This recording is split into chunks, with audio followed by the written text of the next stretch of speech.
Hello, everyone. Welcome to Everything Arsenal. I was just getting ready to sit down and watch a movie for the night, and boom, we have some breaking news on Declan Rice. Not that I mind. Forget the movie. This is more important. Declan Rice to Arsenal.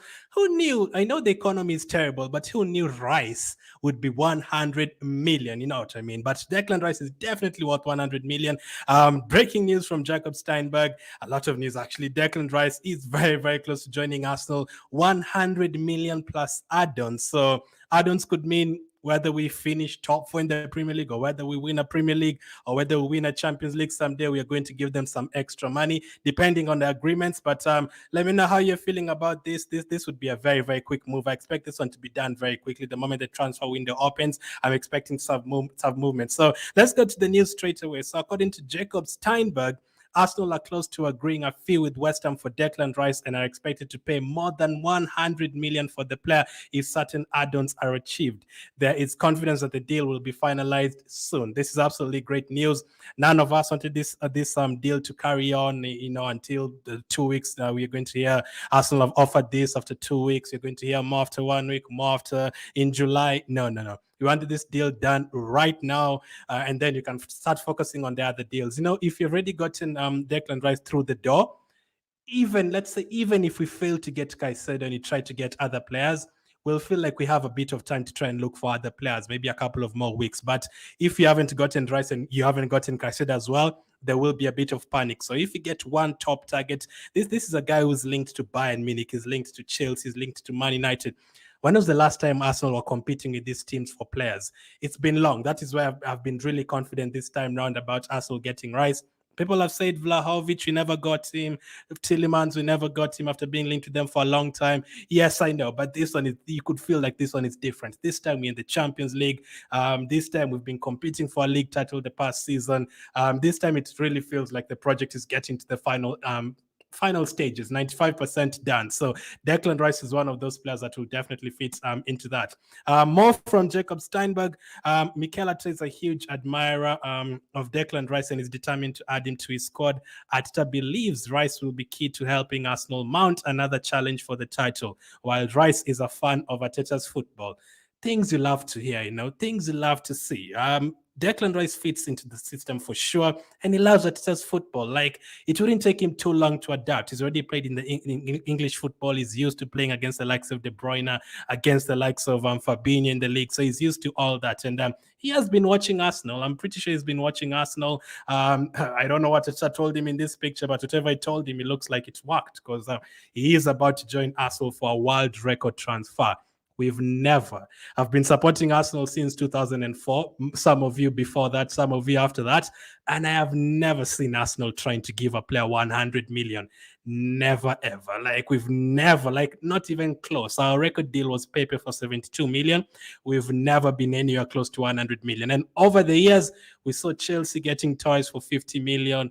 We saw Coutinho going to Barcelona for 100 million, Mbappe to PSG for 200 million, Neymar to PSG for almost the same money. And for us, we always like, wow, that is incredible. That is a lot of money. We're never going to get to that stage. Right now, after a couple of good seasons and one spectacular season last season, we didn't get the league title, yes, but we had an incredible season. Seems to be changing. Maybe we want to be a big team once again. We don't want to see City winning trebles and Chelsea winning titles and Man United winning trophies and we're left behind. No, we also need to compete in terms of that. It's not only Declan Rice news, by the way. We'll come to a couple of more updates by the same journalist. He's a very top journalist from The Guardian, so we'll be talking more about that one as well. In fact, why waste time? Let's get to it right away and then we'll react to it. So according to Jacob Steinberg, once again, as Arsenal closing on a deal for Declan Rice, with the talks with West Ham progressing smoothly, Arsenal are considering a bid for Moises Caicedo and also want Ilkay Gundogan. What? We knew that, but what? Just imagine if you get all three. That would be crazy. I've always imagined in my head, yes, this would be a great midfield. But then you have to think like, yes, by the time you're focusing on Declan Rice, there's another team that is focusing on Caicedo. Unless you have like 3 or 4 Edus and 3 and 4 artists talking to each of the players at the same time, it is very hard. So I've always imagined by the time you're talking to Declan Rice, someone else talking to Gundogan, and someone else talking to Caicedo. By the time you finish the Rice deal, someone else has already gotten Caicedo. I've always imagined that's how it's going to be. But if you can get Declan Rice right now, you have all the time to start dealing for Caicedo, and Gundogan is on a free deal as well. So that is just about the project and how much you're going to pay him per week. It's not anything to do with them talking to Man City. Will be a free agent. So if we can get both of them, and we have to remain hopeful. As again, it's going to be very hard to get both of them. If you're being realistic, as I said, it's going to be very hard to talk to both of them at the same time. But hey, according to Jacob Steinberg, it is very, very possible. That's well, considering a bid for Moises Caicedo, and that would cost us like 70 million plus add-on. So if we sign both of those players, Rice 110 million probably, that is together the add-ons, and Caicedo 80 million. That is less than 200 million. I kind of imagined it would be more than that. 190 million for players who are going to change your game forever in midfield. How many times have we asked for midfielders, man? I remember that midfield with Vieira and Gilberto and Bergkamp as a number 10 right in front of them, and even later on with Fabregas and Flamini and Rosicki and Kleb and Walcott on the wing, and then Ashavin later on and Nasri later on. We used to have a very good midfield. And since then, we've never really had this kind of midfield, man. We brought Denilson later on, terrible. Kokalin and Cazorla was okay in terms of the way they complemented each other, but it was not like world-class level. Like, we're talking about two of maybe the top 5 defensive midfielders in the league, especially according to stats. Some of you might have already seen this, but according to stats, it does back it up. Interceptions, Declan Rice is first, Moises Caicedo is second. The whole of Premier League. Just imagine you get both of them. And then on top of that, you have Thomas Partey, and then they're passing the ball to Odegaard, to Martinelli, to Saka. We scored 88 goals last season. If you get Rice and Caicedo in your midfield making these interceptions and making these tackles as well, you're going to score 100 goals. That means more opportunities for Odegaard to create, more opportunities for Martinelli to score, more opportunities for Saka to score, more opportunities for Jesus to score. It would be absolutely incredible. And on top of that as well, if we get these players, we also kind of damage the other teams. Like, if we get, you remember what Chelsea did to us in January? It would be great to get one on top of them once this time. Like, they got Modric, fine. It hasn't worked out for them. That is great. But for us to get Declan Rice and Caicedo in the same transfer window and hurt Man United and hurt Chelsea as well, even before we were heavily linked to Declan Rice, back in like February after a game, I said, we can't let Declan Rice go to Man United. Like, we have to try and win this Premier League title, or at least finish on top of Man United or something. Because if we let Declan Rice go to like a Man United, we're improving their midfield. They're going to have him and Casemiro and Eriksen and Bruno Fernandes. We can't let that happen. We have to bring him to us. And everything has worked out terrifically. Like, he wants to be in England. He wants to be in London specifically. And we're actually going to pay the money. Like, that shows me that, yes, we are a serious club once again. We've never gone anywhere to 100 million. And now 2 players in the same window, that would be absolutely crazy. That would be absolutely immense. But that is where the market is right now. If you want top quality players, yes, there's English tax and everything, but I really do think it's worth it. Personally, think like it's worth like 85 million. But yes, there's just tax and everything, and him just coming from winning a trophy the other day as well, him being a captain of West Ham, him being a regular for the England team. England are playing this weekend. Is it Friday or Saturday? They're playing against Malta. We will be watching Declan Rice very closely, because he's almost like our player now. So that relationship with Saka, that is another thing that has helped. I'm hearing he's very close to the likes of Saka and Ramsdale. And it actually looks like Saka managed to catch him. Saka was chasing him earlier today, and it looks like Saka actually caught him. Saka caught the fish, and he convinced him to come to Arsenal. Bukayo Saka, an Arsenal legend already. Bukayo Saka got to him, guys. Bukayo Saka got to him. He was trying to run away. I don't know where he was running to, because he doesn't want to go to Man United anyway, and he can't want to go to Tottenham. Come on, Declan Rice. That would be a downgrade for sure. Saka caught him. Like, Saka's done so many things for us, and he's managed to catch Declan Rice for us as well. Whatever you guys gave him in Nigeria, Thank you, man. I appreciate it. Whatever is like that, like for something. I appreciate it, guys. Thank you for giving him that. He's got an energy to chase Declan Rice, and we're finally going to get the player. Let me take your comments, and then I come to more news from Jacob Steinberg. There's actually more news from him. Let's see. So if Arsenal can sign Declan Rice, Caicedo, and Cancelo, that would be good business for us. The Cancelo one is going to be very, very hard because of the money. But hey, like I absolutely love Cancelo, man. I'd love Cancelo at Arsenal. Like I was actually saying, if you're to ask me, I'd say Rice and Cancelo first because he would be an incredible signing, man. Like that inverted fullback basically is the one who started it in the Premier League. Arsenal need 3 good signings this season: 2 midfielders and 1 fullback. It's looking like we're definitely going to get 2 midfielders and 1 fullback. The one that we are still not sure is because I've heard some of you saying you want a striker and stuff. We might get a striker, but I don't know how soon you're going to get a striker because you've not really been linked that much to a striker. But then again, personally, don't think like, yes, I know Jesus is not the most clinical striker. I know there's players like Osimhen, but there's no way you can get Rice and Caicedo and still get Osimhen. You're going to pay 400 million for all of them. That is not possible. So it's either you choose, either you get a striker and a midfielder, or you get 2 midfielders. So someone like an Osimhen is out of bounds basically, and Chelsea are linked to him as well. But for me, we scored 88 goals. We need to cover the midfield first. For me, midfield is the most important position. If we cover that, absolutely fantastic. Arsenal is ready to link to players again this season as always. Calm down, Bennett. The transfer is not even opened yet. It's opening on Wednesday. You are finally becoming a serious club again, having been this excited as a Gunner for a long time. Now let's get Caicedo, says Glenn. Nice name, Glenn. Nice name. Until he signs that paper, then he's an Arsenal player. Okay, Lee, let's wait for him to sign that paper. There's others that is definitely done. There's other situations where even Saliba right now is going to be in Arsenal for the next 4 years. The contract is done. He's not yet officially signed it, but it's done. Like before it breaks down, when it's like on 99%, it's going to be quite impossible. I've seen Tactical saying something about Pepe. Don't expect to hear we go tomorrow. I don't expect it as well. Another thing, yeah, England are playing 2 games. There's an international break pretty much the next 10 days or something. So he might not come for a medical because he's playing for England. So we don't expect him to like Arsenal to announce that Arsenal have actually signed Declan Rice. We might agree everything, but we'll have to wait for him to finish with England first because of the medicals and stuff. And why the hell is there an international break after this season? Like, oh my goodness, you're killing the players. They should be on holiday right now, but they're actually going to play another game. Not expecting here we go. We can expect that from Fabrizio, but in terms of medical and stuff, we'll have to wait for that. And more news on Arsenal players. Let's go to this one. According to reports, Arsenal are looking for ways to move out Nicolas Pepe and Cedric Soares. Cedric Soares, unfortunately, I don't think I'll fail to sleep because Cedric is leaving Arsenal. Listen, a good leader and stuff. I heard that he really helps the young players and all that, and is going to be a future captain and a future manager, not captain. Yes, so all that is fine. But in terms of players, we've moved on from that a long time ago. Like having players like Andre Santos and Cedric and Lichtstein and Mustafi. No, we don't want to be that club anymore, man. We do not want to be that club anymore where we go to Liverpool and get spanked by 6, go to Man United, get spanked by 8.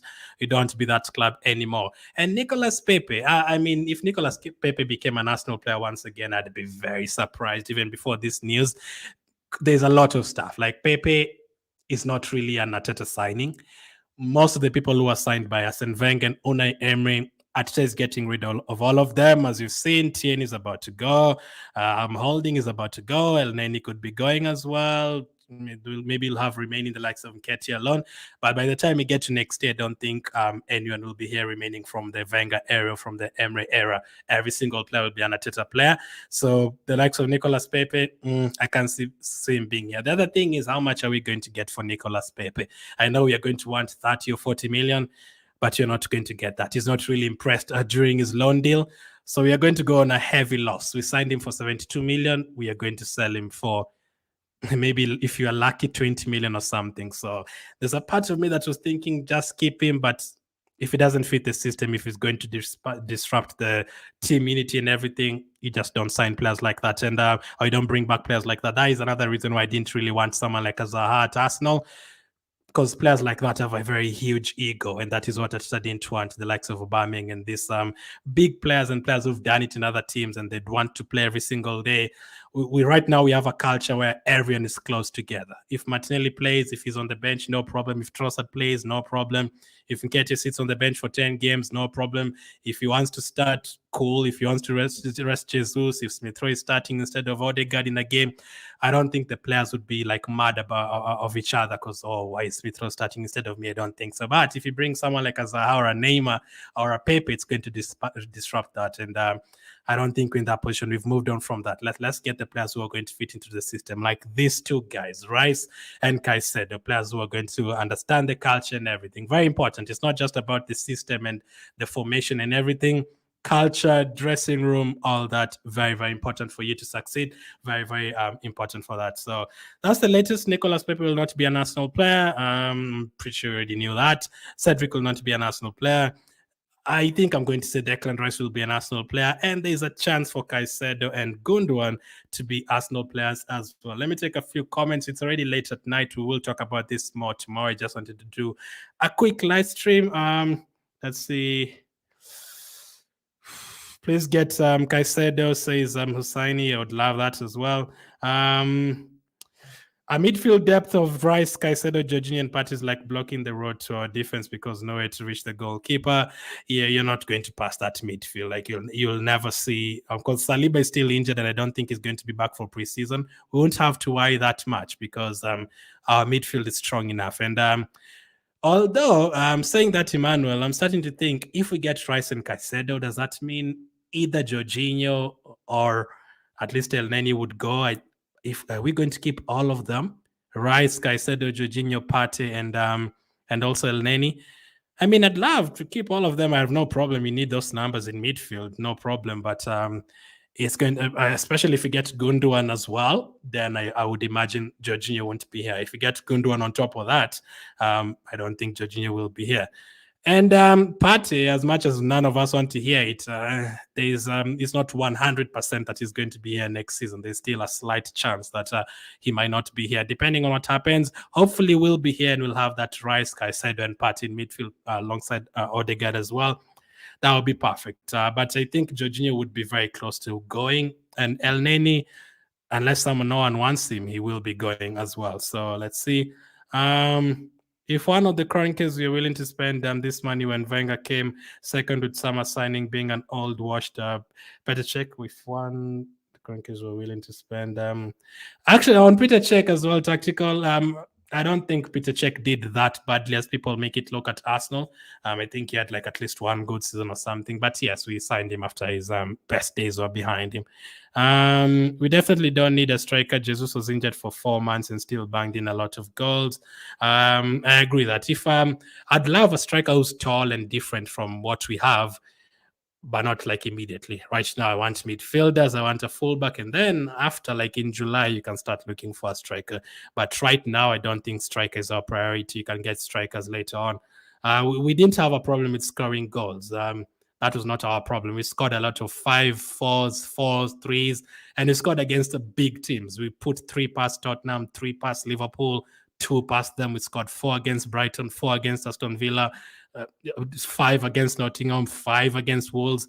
Scoring goals is not Arsenal's problem, unless you want 8 and 9 every single game. We scored 88 goals last season, so I don't think we should be very desperate about getting a striker right now. Later on in the transfer window, yes, you can go for a striker after you get these players that we are talking about. Gunners for life, says Kelechi. I don't think we'll be able to sign Caicedo. We have to remain hopeful, Modan. We have to remain hopeful. Let's recap it again on Declan Rice. In case you're just joining, Arsenal are close to agreeing a fee with West Ham for Declan Rice and expected to pay more than 100 million for the player if certain add-ons are achieved. There's confidence that the deal will be finalized soon. He also goes on to say Mikel Arteta is a huge admirer of Declan Rice and is determined to add him to his squad. Arteta believes Rice will be key to helping Arsenal mount another challenge for the title, while Rice is a fan of Arteta's football. Perfect. And also, Jacob Steinberg has really spoiled us today, huh? As Arsenal closing on a deal for Rice, with the talks with West Ham progressing smoothly, Arsenal are considering a bid for Moises Caicedo and also want Ilkay Gundogan. And also, finally, Pepe and Cedric, we are looking for ways to move out Nicolas Pepe and Cedric. That I'm assuming that, I mean, I've not heard anything about Holding leaving yet. Are they planning to keep Holding? Because about Holding leaving, it's us fans that are talking about Holding leaving. I've not really heard about anything about Holding leaving from Arsenal itself. So are we planning to keep Rob Holding? I'd not be surprised if he stays, but if he stays on the bench as a leader in the dressing room, that is fine, because you're not going to get any money for him. I think his contract is even about to end. I don't think you're going to get any money for him, but I've not heard anything about him going. Jorginho, you've had rumors. Pat, you've had rumors. Tierney, you've had talks as well. And a couple of more others. Maybe I've not heard anything about Nketiah leaving as well. So it's looking like Nketiah will be here next one as well. But there's still a long way to go. The transfer window is not even open. There could be a lot of changes. Thank you guys for watching, and I'll catch up with you tomorrow. We'll do a stream tomorrow and also a couple of videos tomorrow. Have a good night wherever you're watching from. If it's day in your place, have a great day, and I'll catch up with you tomorrow.